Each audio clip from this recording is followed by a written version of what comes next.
Today's video will explain a few situations where either composition or inheritance will be useful. Hello, I'm James Helfrich. Often it can be difficult to determine whether inheritance or composition is the right tool for the job. In other words, is it or has it. This video will explain a few circumstances where either will work, but one is definitely preferable. When related classes share a common core, either is a or inheritance or has a composition could work. For an example, let's say you have class A and then you have class B. Now the overlap is the common core. We can either use composition or inheritance to solve this problem. So let's look at two class diagrams where either composition or inheritance can satisfy the design. So I have class A and I have class B. Now there is a common core that has attributes and methods that are utilized by both A and B.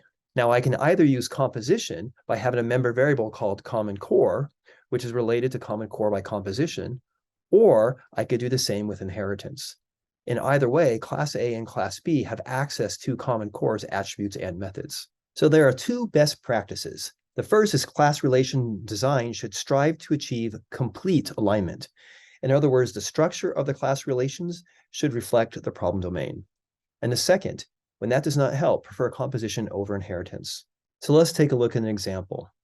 I want to design a class that can represent a point, a dot, a circle, a line, and a rectangle. So first I'm going to do this with composition, and I'm going to say I have a dot, a line, a rectangle, and a circle, and all these are types of drawn objects. Now the question is, what do we do with point? Well, a point is going to be related through composition through each one of these. In other words, the circle has a point, the rectangle has 2 points, the line has 2 points, and the dot has a point. Now we'll solve the same problem with inheritance. And we'll start with a point, and a point has an x and a y. And what we're going to do is we're going to call a dot a type of point, in this case, a point that has a draw, move, and resize. And then we're going to have a circle and a line. And a circle is a dot that is extended with a radius, and a line is a dot that is extended with an angle and a length. And then we'll have a rectangle, and a rectangle is a line that is extended with a width.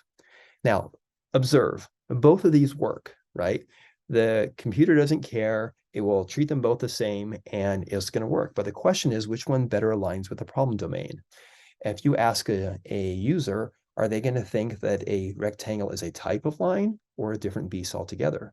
Are they going to say a circle is a type of dot and a dot is a type of point? Well, probably not. We're probably going to have an alignment issue with the inheritance. But let's say, just for the sake of argument, that the client said they're both the same. And if composition and inheritance are equally good, we should favor composition.